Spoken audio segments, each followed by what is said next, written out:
underground, so they hatch and thrive better when they're under the ground. These can take care of themselves, they don't need the adults. So they hatch and they come and drink some water. So we are going to explain the water system here.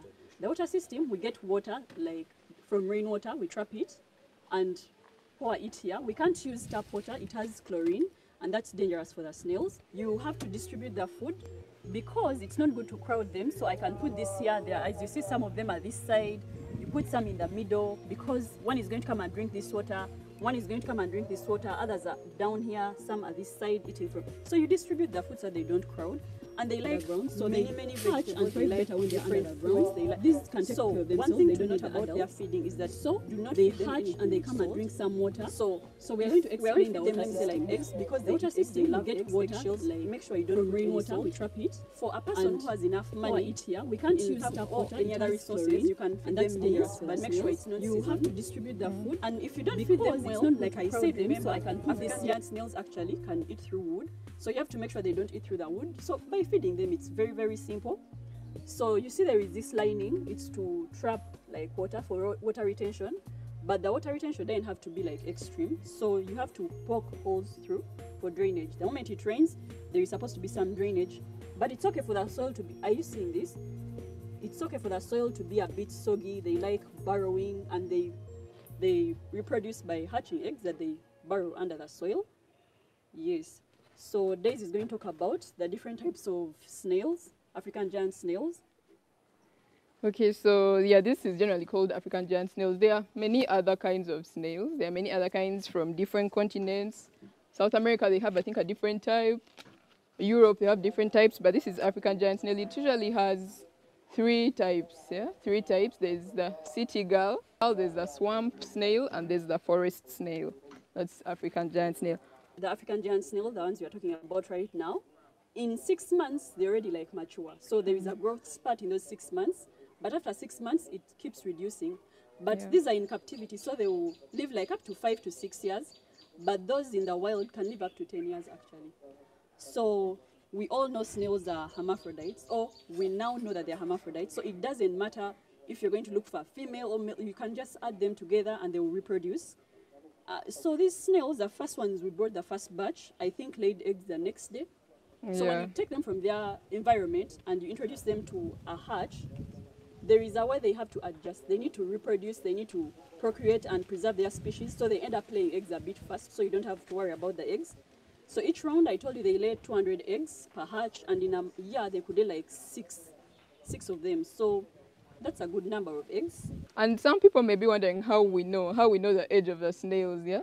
It's actually not easy to know the age of the snails. I mean, there's no certain way, but you can see these rings here. The rings on the shells, like 1, 2, for example, let me see, like 1, 2, 3. This one has just 3 rings. All this one has more, 1, 2, 3, 4. So it's obviously older than this one. And they have their different sizes. Sometimes it's age, sometimes that's why it's hard to know how old they are, because sometimes it's age, sometimes it's the species. The species is just small. But the African giant snail is actually basically very, very big. So let's talk about the uses of these snails. You see these adult snails and their shells. You can process the snails for consumption. We had a lady, a client, who came out to us and requested for, were they 30 snails? Yeah, so we made a deal and we sold each snail at 3,000 shillings. Yes, so she took 30 snails and we had to bring in more. So the more she takes, we keep housing, they keep laying eggs, transfer the eggs. So some people prefer to buy stock, and so they order like eggs. They could order like 500, because I told you they could lay like 200. And when there is something you have to note, when we transfer them from the tires to here, again they feel threatened because this was a change of environment, the way you handle them. You see when they get out of their shells, you have to like touch them and they retract, so they feel threatened. And they need to preserve the species, so they keep laying eggs to keep continuing the species, like you see right here. So the users, people buy them. Many countries have decided to eat them, like Portugal. I did some research, and in the month of June, there is a high demand for snails for consumption in Portugal. In Uganda, they use also snail meat for those high-class restaurants for experts. There are people from Mali, our friends, who used to come and request for snails.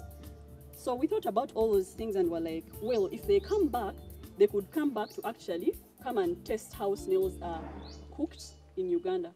When we did some little research, we realized those prehistoric times, people actually ate snails. So they fed them specific diets to make sure like it influences the flavor of the snails. So they could have a flavor depending on how you process them and what you feed them. In some countries, they are used as religious offerings. It could be the shells, it could be the snail itself. Then let's talk about the cosmetic products. The cosmetic products of snails. I think most of us by now have heard of snail cream. I don't know if you heard of snail cream, but it's for skin, you know. They are slime, they make it from slime. So the slime is also harvested. I mean, no part of the snail is wasted. Their slime is used to make snail cream. It has collagen, and we know collagen has been around for years as an anti-aging agent. They harvest the slime and then add it to the cream. So that's very, very important, and it's actually on sale. Like, the market is big right now. Yes, and the nutrients of the snails, the value is that most of it, majority, is it like 80%, is made up of water. As you can see, they are very slimy and very soft. You can see this. They are very soft. Then they have proteins, and they have the lowest percentage of fat. And these snails, in some communities, when people get like cuts and wounds, bumps, they actually touch the snail slime. They haven't yet made any slime that's very visible, but when you touch the slime and rub it on your skin, it can even out the skin, cure the skin blemishes because it's very soft. And then when you look at the cancer research, it is believed that they've done some research. Some species of these snails have actually antioxidant properties and anti-inflammatories, and they are used in cancer research because they can cure some types of cancer. So they have very many uses. These shells, I think you've seen snail shells, they can actually be used for decoration.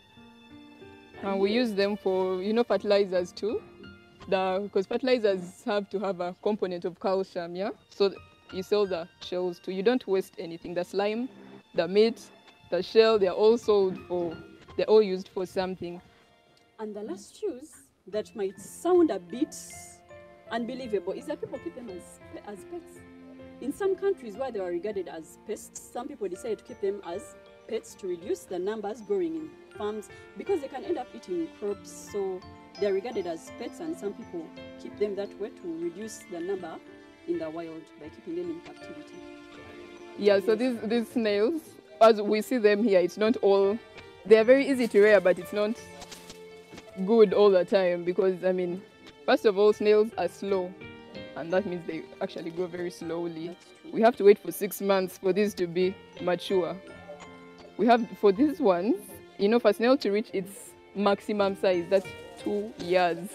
So, I don't know, it's hard to use them as a source of income, daily bread, but when they grow, since they produce in large numbers, the moment they grow, you're going to harvest a lot. But you have to be patient with them, you know.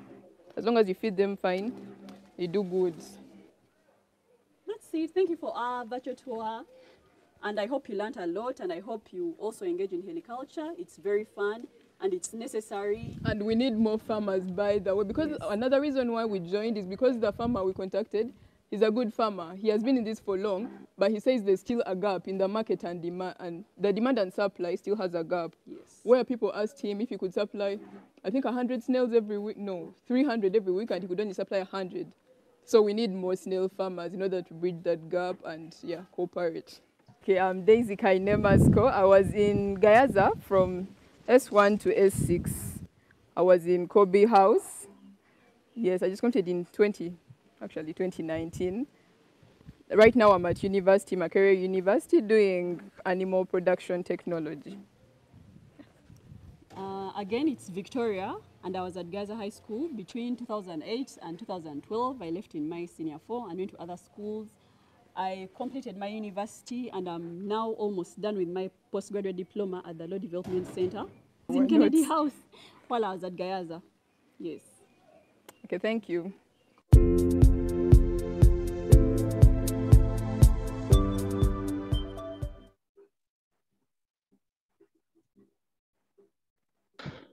Teacher Esther.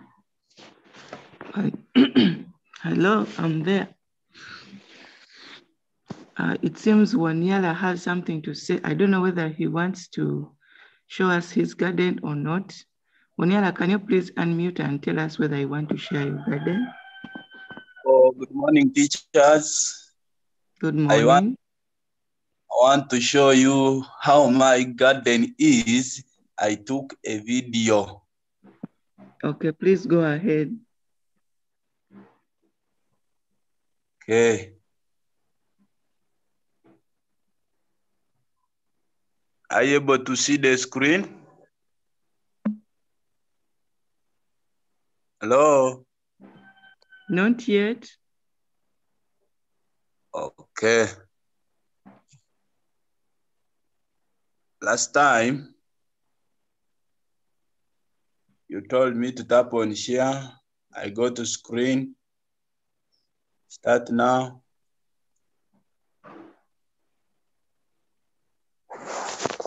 Are you able to see it? Not yet.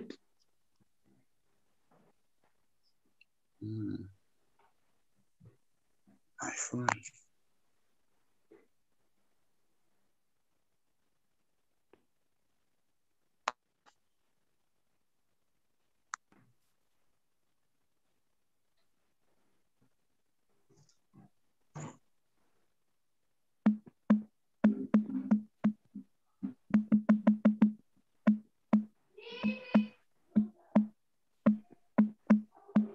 Are you now seeing? Not yet. Mr. Dumba, are you seeing anything on your screen? I think it's coming now. Is it there? Yes. Are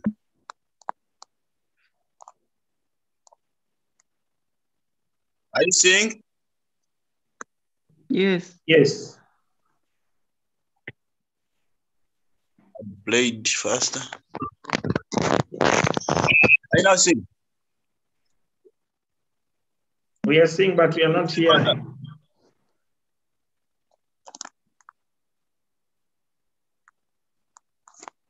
Are you not seeing? Yes, we are seeing, but we are not hearing. Maybe you go to the 3 dots. 3 dots. You can leave the video on, then you click on the 3 dots. Okay, What words have you seen? We want you to share the voice, the sound.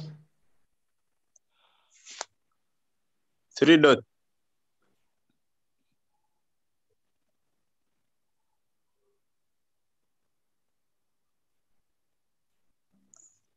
I see. No, that is a speed.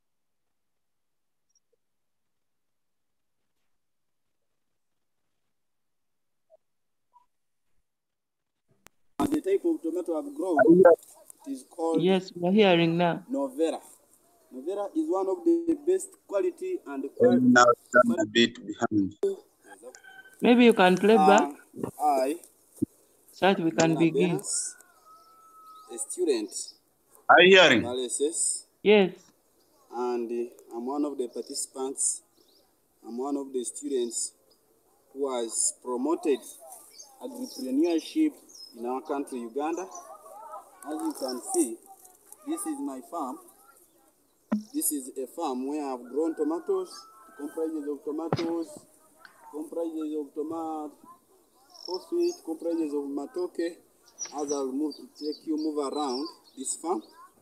It is a big farm, not a small farm. And this one has made me concentrate during this COVID period. I have done much and a lot about this farm. This farm, it is the growing of tomato, and the type of tomato I've grown is called Novera. Novera is one of the best quality and quality tomato, which is very hard to be broken. It cannot easily rot.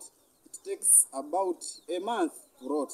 That's why what has motivated me to grow this kind and this type of tomato. In this very type of tomato, there is Arabica coffee, which you can see and observe here.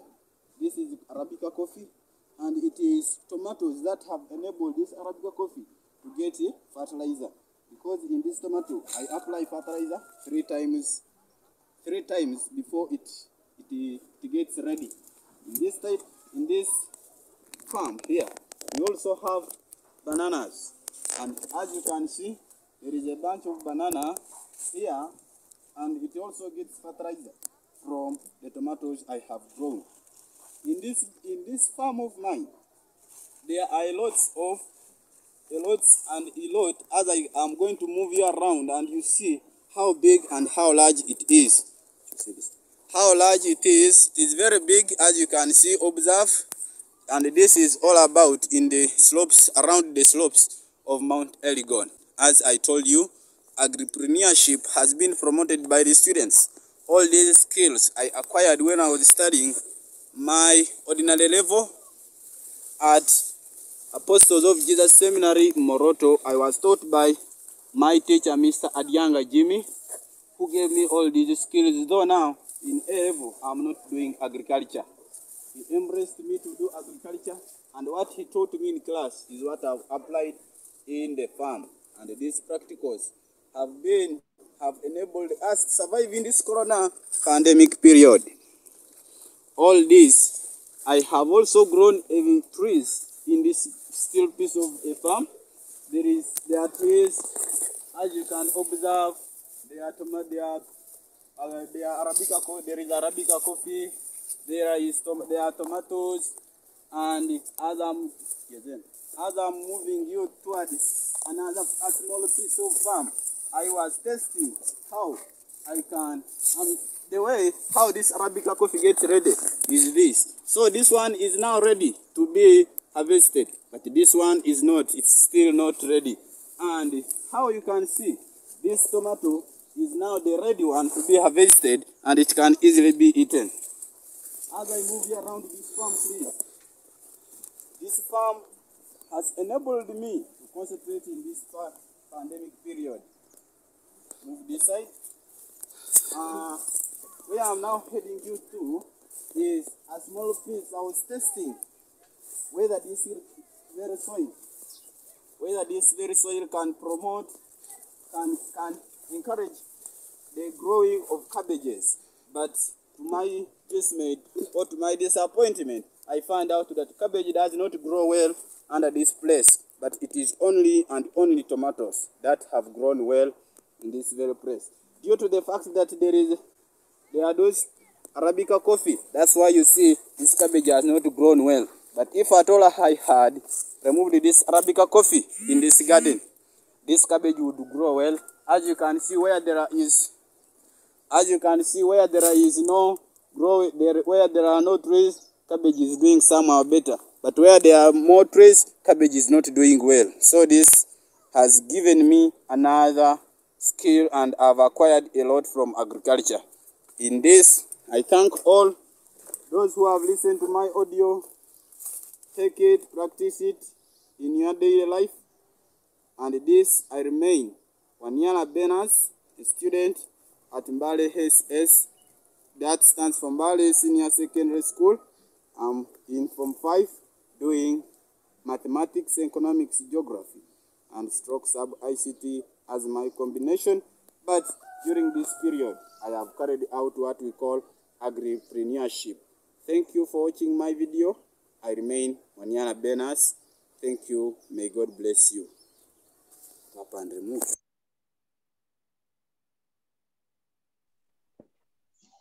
Thank you, Wanyala, for that showcase. We are really impressed. Do you mind telling us where you are right now? Yes. Where are you right now? At home? Right now, I am looking for the hole to go and dig in my garden. Are you in VAC or you at campus already? I'm a student who is supposed to be in senior 6 now. Oh, do you attend senior our 5 2020? Do you attend our health lessons? I always attend. Okay. Thank you for showing us your garden. At least you've utilized the holiday lockdown. And I'm sure when you go back to school, you will be making money as you study. Mr. Dungu, anything? Yes. Hello. Good morning. I think there could be some comments from the colleagues who are listening in, from the participants. Good morning, Mr. Dung and the rest of the colleagues. Good morning. Thank you, Benas, for sharing your agripreneurship activity in tomatoes and then the experiment on cabbages. I'm just wondering, yes, can you take us through the steps that you did for you to start the tomato business? Actually, why did you choose tomatoes before? Because I know there are so many other crops grown on the slopes of Mountain Oregon, but why tomatoes? Okay. First and foremost, I chose to grow tomatoes because I had timed that by the time they'll get ready or they'll be ready for harvesting, there will be market. And again, when we started, because we knew that the ones we grow from August to by November, October, they are ready for harvesting. I chose tomatoes first and foremost, knowing that there will be market. Secondly, I chose tomatoes because that was the best crop to be grown in that period. There was too much rain, and if you grow cabbage in too much rain, cabbage easily rots, but tomatoes do not easily rot. Thirdly, I also chose tomatoes because they can easily be managed and maintained.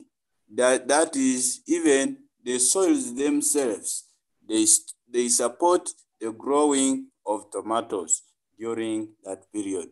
But they not only support the growing of tomatoes, even cabbages are supported, but due to too much rainfall, I didn't manage to that's why I just tested cabbage on a smaller basis. Now, okay. Yes. the process of making these tomatoes, first and foremost, was to purchase the seeds. I placed on the nursery bed. They took a period of 3 weeks. I transplanted them to the main garden. After transplanting them, after 3 days, I applied fertilizer, that is DAP with NPK. After that, I weeded after some period of time. Then they grew. Then they reached to every week there is spraying in order to fight pests. I used to spray every week. And when they grew up, after again a period of 1 month, I applied more fertilizer. Again, when they are reaching to the stage when they have now grown, they are now big, I've placed their supporting sticks, I've now placed their rings to a period of now coming to 2 months. What I did was to apply again the last fertilizer in order to support the fruits to grow big. Then I placed fertilizer, and that's why you see those fruits of the tomatoes are now big. I applied three fertilizers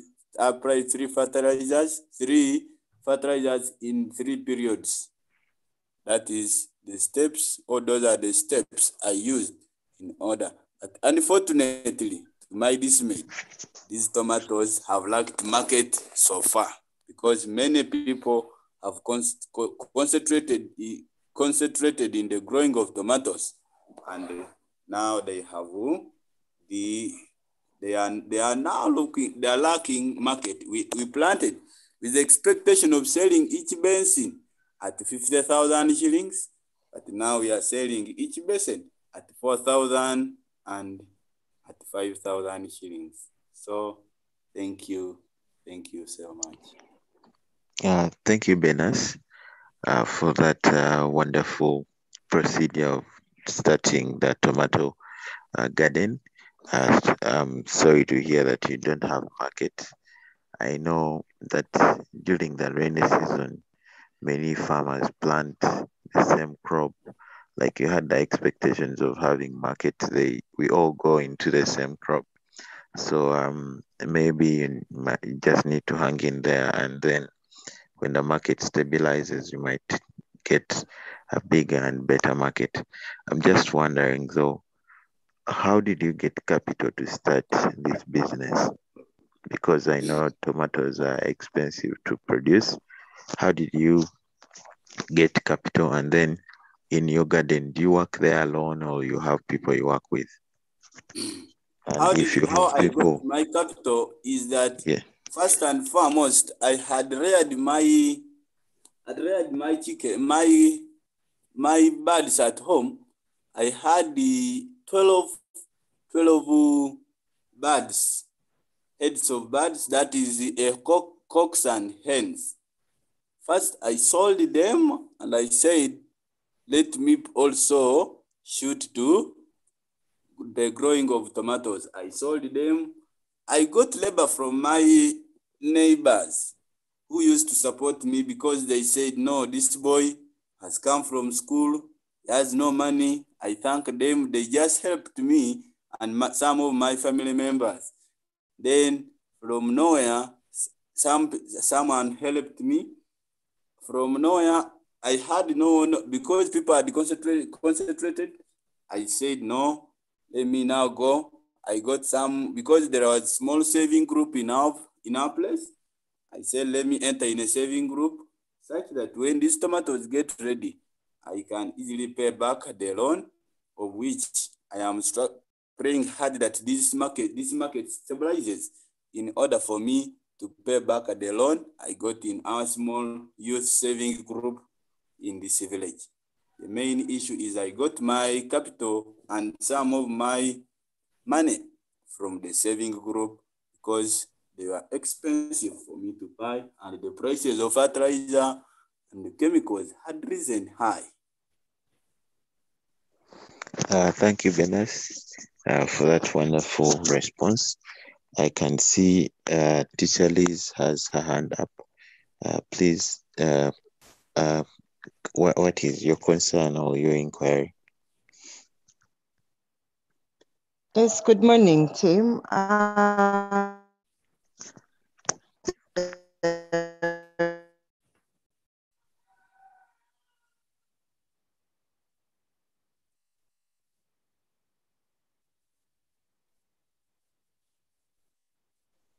Liz, I think we lost you. Your network is not stable. So far we haven't had anything actually. Liz, your network is shaky. We haven't had anything. Maybe you might need to get a better spot so we can get you well.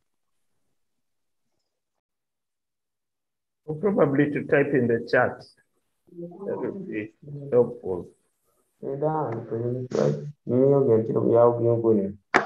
Saying, I don't know, am I still there? Yes, hello.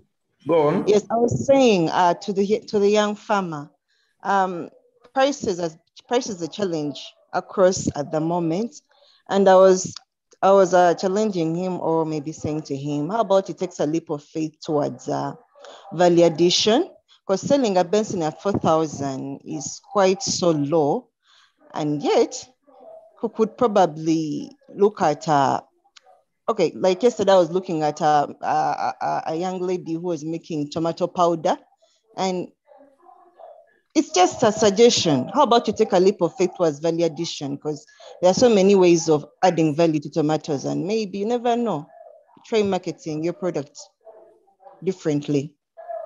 Yeah, thank you.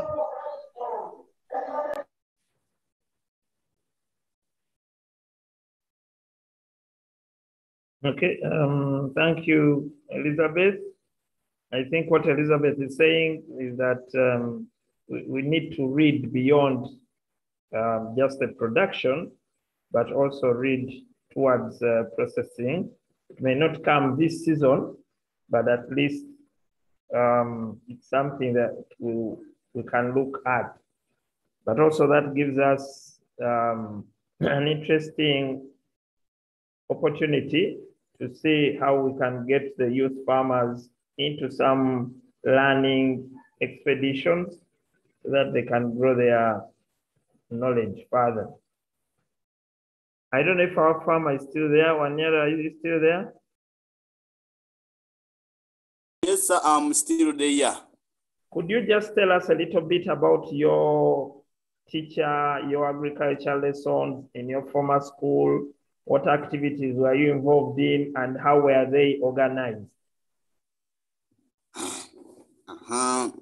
First, the most we are involved in 2 activities.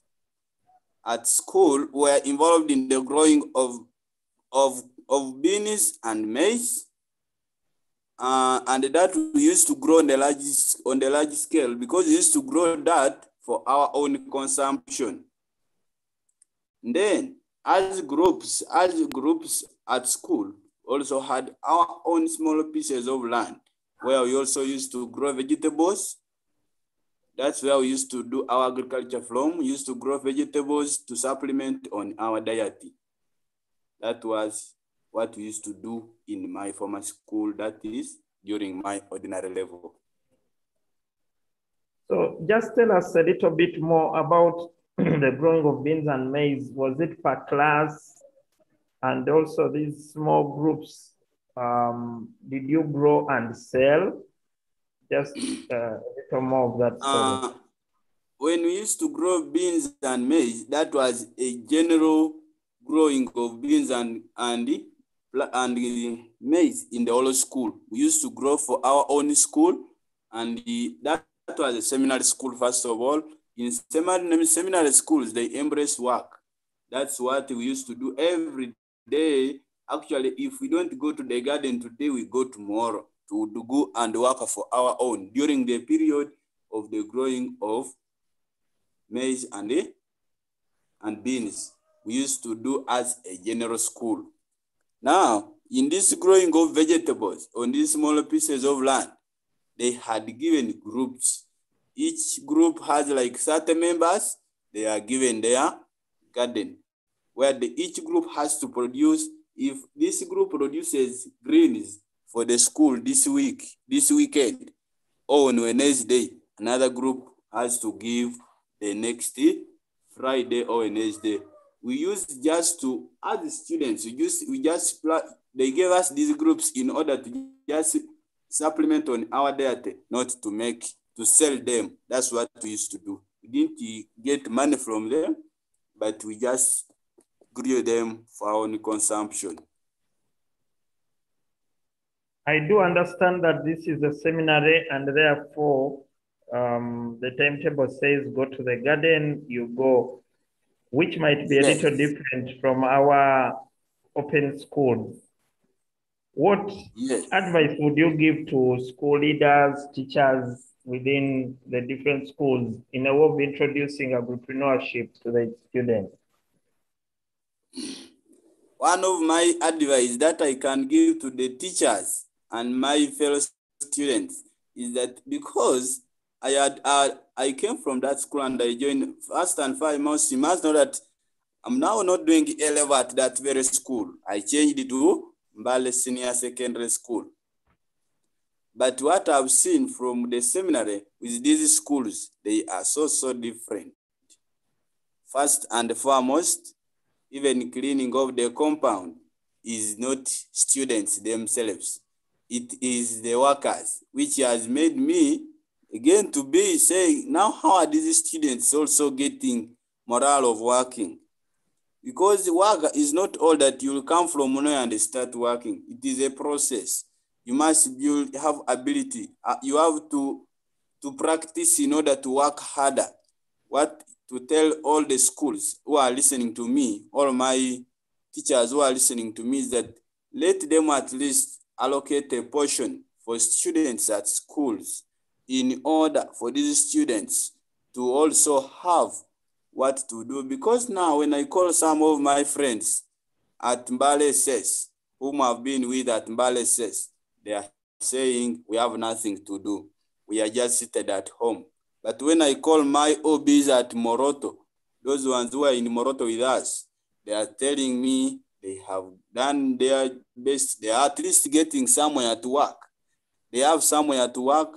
If they don't have a garden like me, someone is having somewhere to work.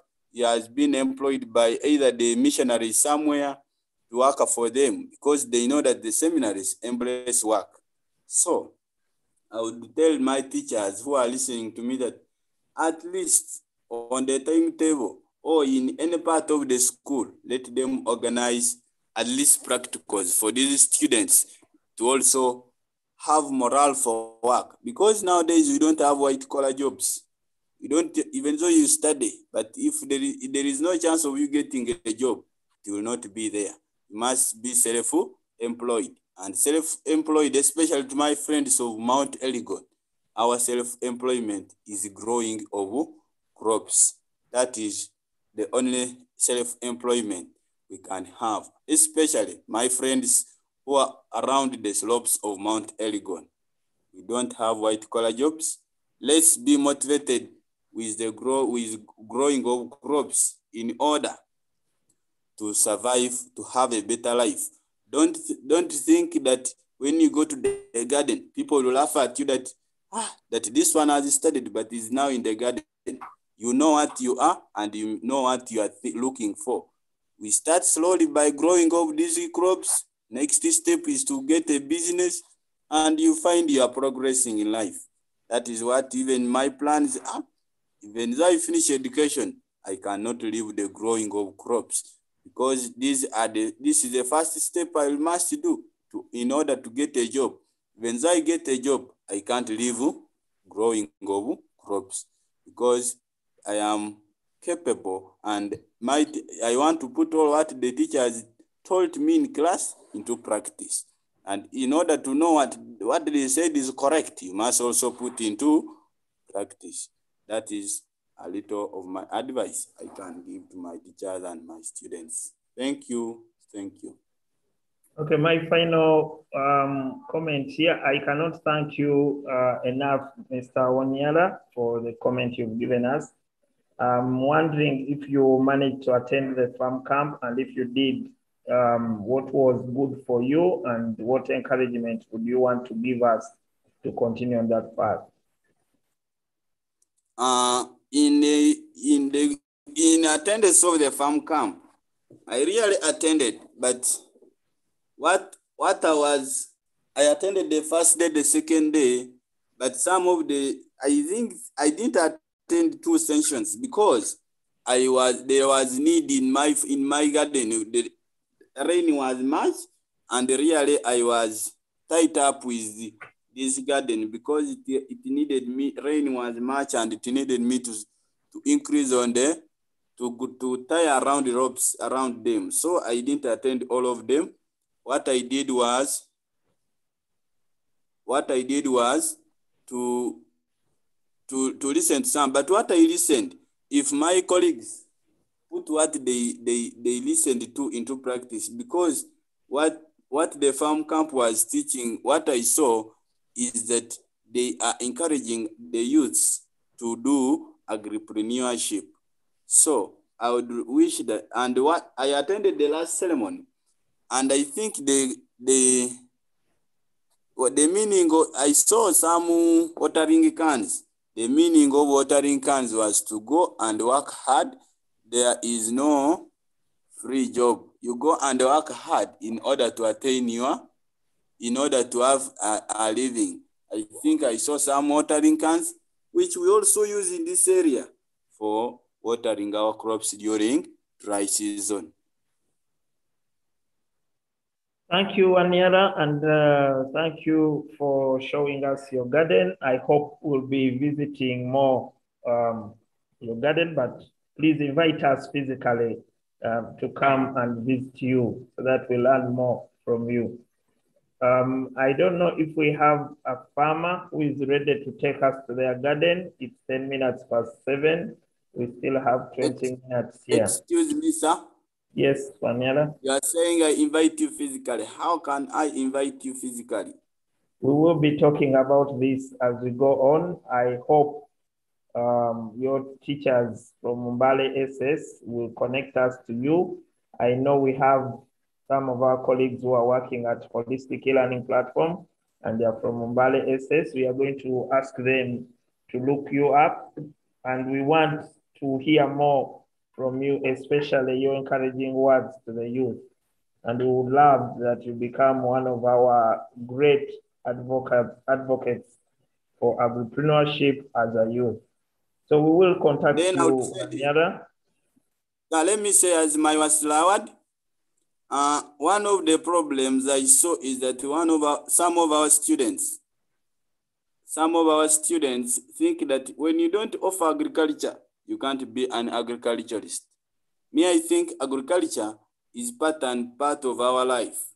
Even though I'm doing BCM, even though I'm doing head, even though I'm doing HEG, but agriculture is our backbone, is our mother, in especially those ones who are living around the slopes, not only in Bali, but those ones in western parts of Uganda, where soils are fertile. Agriculture is not only for those ones who are doing agriculture at HSC. Agriculture is for us all. Thank you. Okay, Mr. Waniela, I also wish that you can, I don't know if you've written a blog. Have you followed our blogging system? Yes, I followed. We would love that you write on that blog the research areas you've conducted, the message to the youth that you are mentioning, but also would love that you share your teacher's contact, that teacher you mentioned, but also if you can, invite your teacher to join us at the Early Bird Farmer one day and you introduce him to us. We would love to celebrate him for the good work he was able to do with you. Is that possible, Waniela? Do you have his contact? That was in 2019, but I'll try to contact my formaters, then they give me the charge number, because the one I had, I understand it got lost.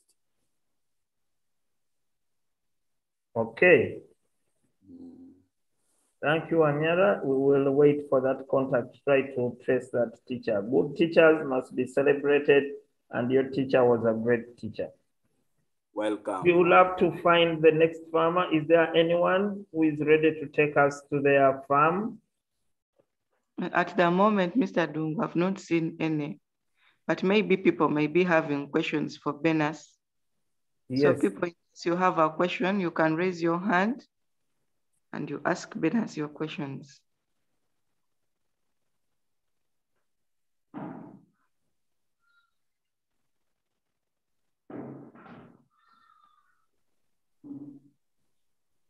It seems everyone is contented by Benas's submission. I have someone called Damulida. Please unmute. Damulida, unmute. Thank you for this opportunity. Good morning to you all. Good morning to you too. My advice is one.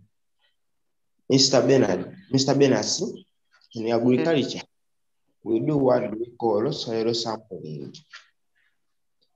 That's why you have told us that cabbages does not grow well in your area. So, Mr. Benas, you have to get some money before you start farming. You have to first sample your soil and you know which crop is suitable for this available type of soil. If it's acidic or alkaline. Thank you.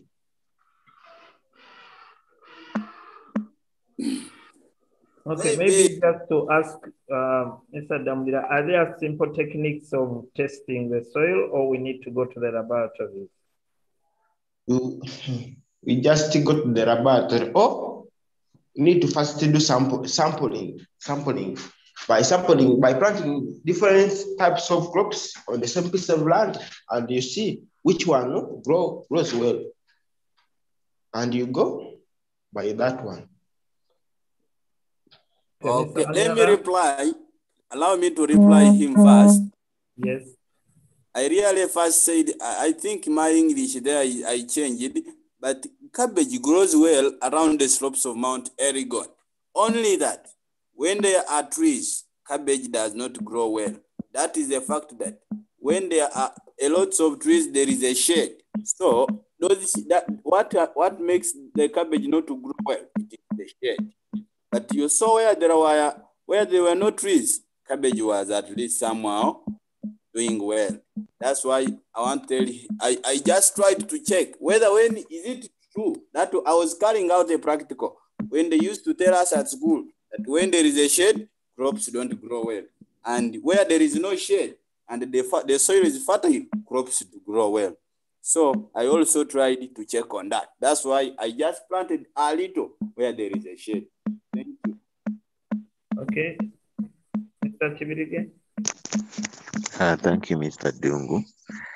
I don't know if Mr. Damulida is a teacher of agriculture, but I'm wondering how can a simple agriculture laboratory in a school support its young farmers? Because I know that in agriculture lessons, soil science to be particular, we teach soil testing, and we even have an examined part of it we call, we test the pH. So how can agriculture teachers use those simple techniques to help their young farmers? I hope Mr. Damulida is a teacher of agriculture. Thank you. Okay, Mr. Damulida, are you still there?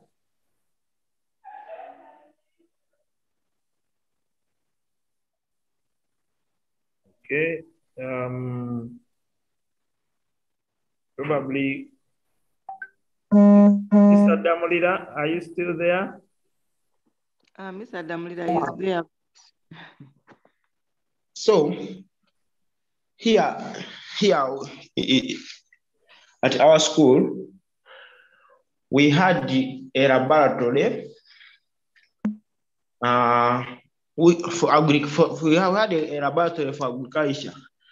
So we used to take some samples of soils from our homes and take it at school, the laboratory, and you test that.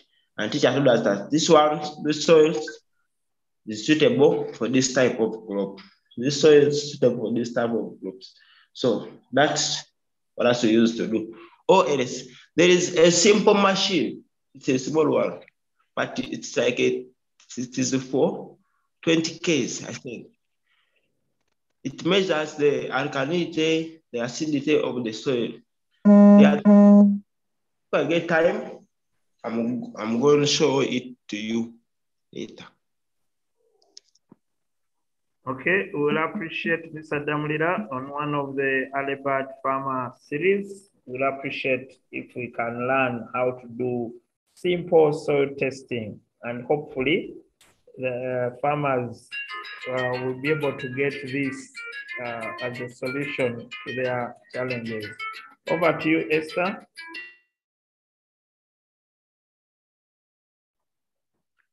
Members, in case there is another person who'd like to show us their garden, we still have a few minutes.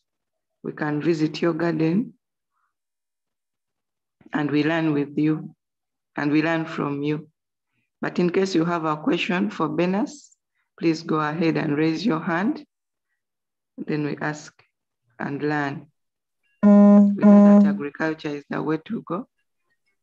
Teacher Esther, I could play another video on greenhouse farming by a young farmer. If we...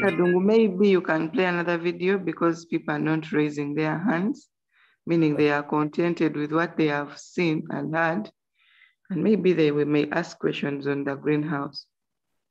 Please put your question for Benas in the chat, and Benas, look in the chat if there is any question, and you continue replying to the members. I'll go on to bring another farmer on board.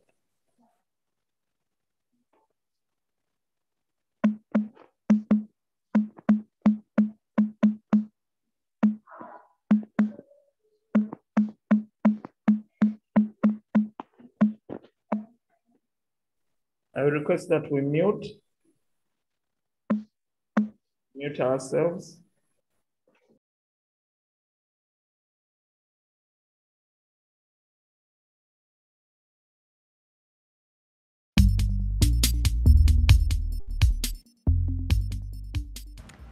Hello, Holistic Learning Platform. My name is Jordana Ndaula, and today I'm going to show you my seed pepper garden.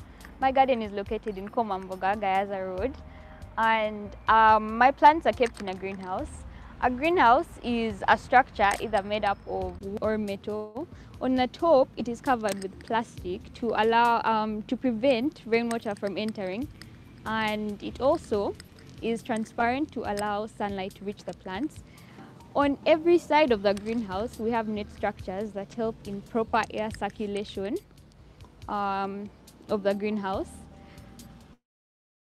Our main source of water to the greenhouse are these tanks. One of the tanks is a reservoir where it just keeps extra water, and then the smaller one is where we put the water that is transported to the greenhouse and reaches the plants.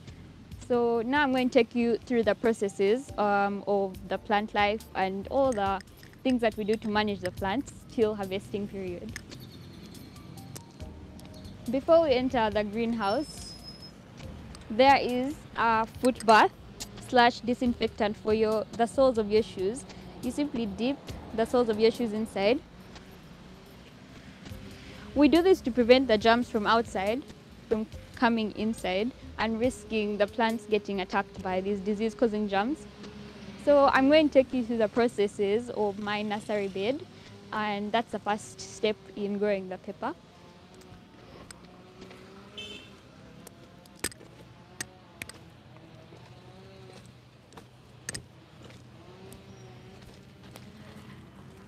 A nursery bed is a small garden where these plants are put for a short period of time before being transplanted to the main garden.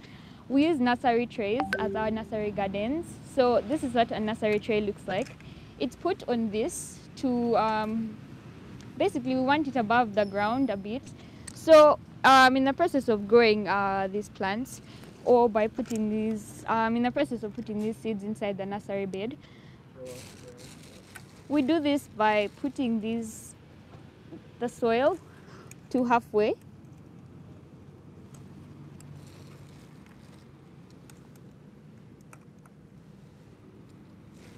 Then we get a seed. Place it in the middle and then fill the rest to the top. And then we put some water on top for the plant to grow. The process of these seeds growing takes 28 days. They take 28 days in this nursery bed. After 10 days, you'll start to notice that the germination takes place and you'll start to see the plant getting out of the soil. So, yes, so after 28 days, it's time for transplanting. When we transplant, we put our fingers below the tray to push the plant up. These are after 28 days of caring for this plant, making sure to water the seeds daily and taking care of it. We push the, this is like a tube, so it has a hole at the bottom as well. So we push with our finger up and then this soil comes up, but it's all collected together because of course we've been taking care of it and it doesn't scatter around. So after that, we transplant, and this is an example of a bag, but these are some of the things that have been transplanted. This bag is here, although usually the bags are all set here.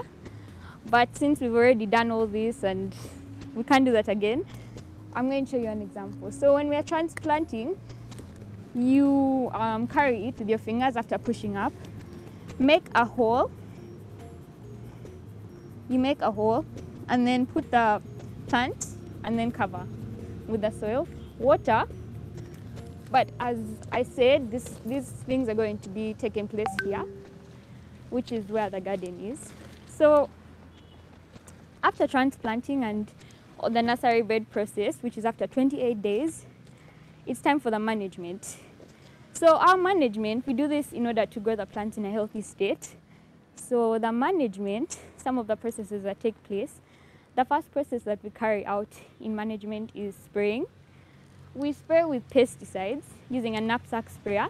We spray everywhere, not just on the plants or the soil. We spray even on the ground to, of course, reduce the risk of pests and disease-causing germs attacking the plants. So by the use of a knapsack sprayer, we just spray around the greenhouse garden.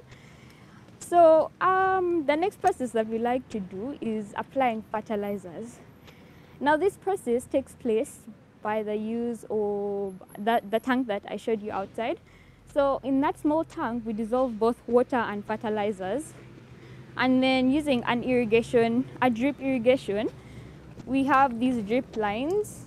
These drip lines that they're passages for the water and fertilizers. So there are holes above every plant. So every single plant gets the water and fertilizers that they need during this process. All these processes take place not just once, we do them continuously during the life of the plant. So that's the next process. The next process that we do after applying these fertilizers through the drip irrigation method is supporting. So our plants have weak stems because they grow very tall. As you can see, they're still growing, but they grow 10 feet and even above. And also, pepper is heavy, so that adds to the weight. So we need to support our plants. We use strings, as you can see, we use strings to support the plants. The number of strings that we use depends on the number of branches. So, for example, this plant has 3 strings because we have 3 branches on this plant. So when we are applying the strings, we apply to each and every branch on that plant to support it. The next process afterwards is pollination. Now pollination, we carry out pollination manually because this greenhouse garden closes out every single agent we have. But the only agent that can get in is wind. Although wind, through the nets, it gets in, but it's not enough for every single plant in this garden since there are so many and then the wind is not that much since it's closed off. So what we do to carry out our pollination is by tapping on the strings. We tap on these strings gently for the pollen grains to fall off the flowers. But we only do this after we start to see flowering taking place, which means the flowers are starting to develop. So by tapping on these strings gently, the pollen grains fall off the flowers automatically, but make sure to do it gently. And this process should be taking place in the afternoon when the pollen grains are loose on the flowers. The next process is pruning, but this only takes place after the plant has started fruiting. So fruiting, you start to notice that your plant has developed a fruit. It's usually the first fruit that develops is near the ground. So for example, we have this. This is green, but it's going to become red or yellow when it's ripe and ready for harvest, although this is it maturing. So this is fruiting. So when you start to see the fruit, it's time to prune. So pruning is the removal of extra parts of a plant. For example, we have these extra branches below. So by simply, I'm going to show you how I do this. You simply just gently pluck like that. The ones below the fruits, never at the same level or above, just below. And that's how you prune. The next process that we're going to do is weeding. Weeding is simply just the removal of unwanted plants. So some of our plants right now don't have weeds, but for example, there's like this leaf here. We have this, so you just remove like that. And that's how we carry out weeding, which is not a process, but it's in management. So yeah. Another thing I want to say and talk about is the period of time that these plants take to mature fully and are ready for harvest. So from the time you've planted the seeds inside the nursery bed to this time. It takes 3 months for them to be ready for harvest. And you will start to notice that they are red or yellow because those are the colors of the pepper that we grow inside our garden, specifically sweet pepper. So when they're ripened, you'll start to notice that the green turns to yellow or red. And the process of harvesting, we can just easily get scissors and then chop, like just cut. Make sure to do it carefully so that you don't destroy the fruit. You just cut off, and that's how you harvest. And once again, this is taking place after 3 months of this whole entire management process. Once again, all these processes that I've told you in the management, we continue doing them. It's continuous. We don't do it once and then stop. We continue doing it throughout. Like we can do it weekly, we can do it the help that they need in order to grow in a good state.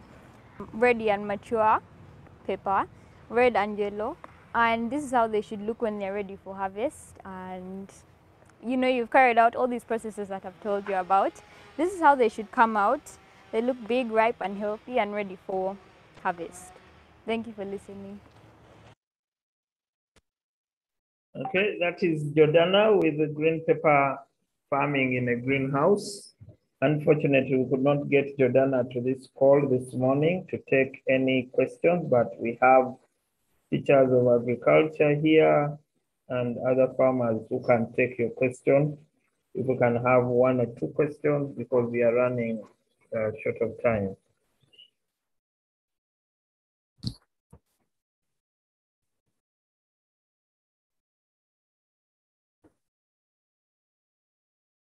Anyone who wants to ask a question about greenhouse farming and maybe pepper farming, pepper growing, green pepper growing?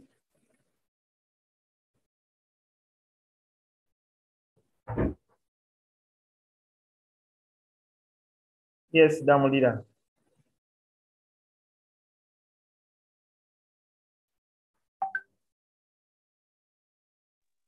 I've been asking that how much a greenhouse can cost me to set up it? Because I've seen it is very, very useful. That is my question. Okay, let me see if teachers can respond. I know there are varying types of greenhouses, but from a simple end. Yes, Davis. Thank you, sir.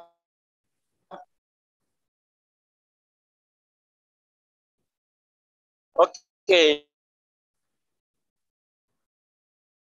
My question concerning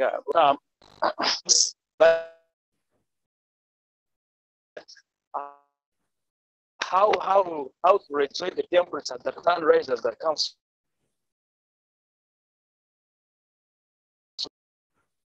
Hello. We are not getting your question. We are not getting your question. Okay, my question: how to modulate the temperature that will rise within the greenhouse? Because I know that the violent rays from the sun will make the temperatures within the greenhouse rise. How are they moderated? Can they affect the plants inside? Okay, Teacher Elizabeth.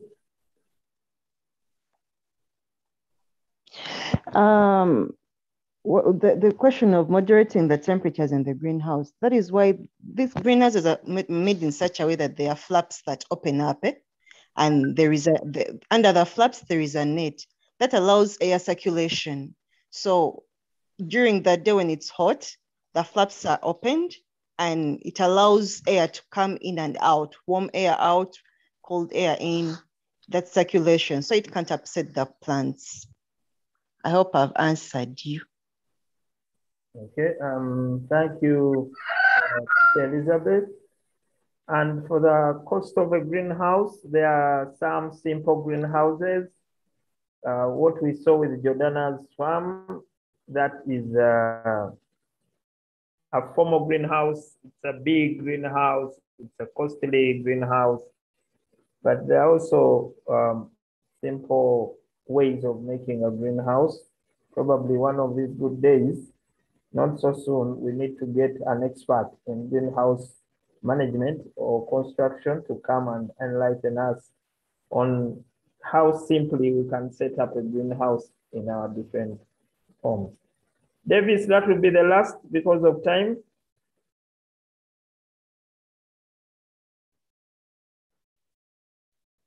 Davis, before teacher Elizabeth comes back. Davis, your hand came up again. Okay, teacher Elizabeth, maybe you can give. When you said about getting someone to come up and help, there's that fellow teacher of mine and deals in training these local greenhouses from local material. Okay, this one could be, you again share the numbers when.